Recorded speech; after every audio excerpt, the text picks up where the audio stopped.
We live in fear because at any point it can be our turn to be killed, but to remain silent is to die twice. So, I have chosen to speak. I speak on behalf of the millions who are in the camps. In Benue State, in Makurdi Diocese alone, in my diocese, I have about 9 camps. 9.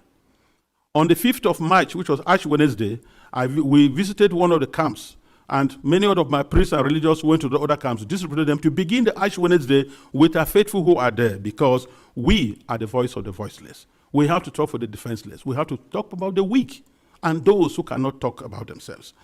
In one of the camps called the Mega Camp, there were over 3,000 inmates of that camp, and which was a record given to us by government. I speak on behalf of them and those children who have no husband, who have no father, and even their own voice is taken away by the politicians who promise to help them, but have become the willing tools of the jihadists because they are talking politically correct statements, looking for next elections to come. I speak on behalf of those whose loved ones have been killed, but no one has even offered a word of consolation to them.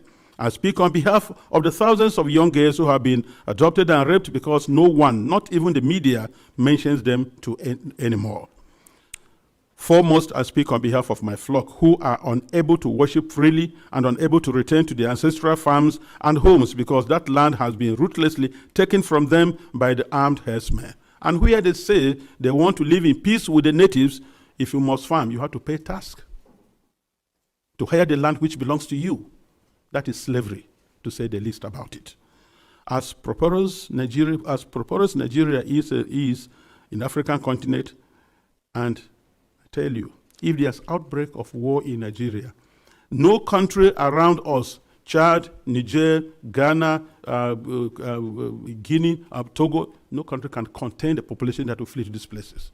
No country can be able to house over 5 million refugees. It's not possible because of that.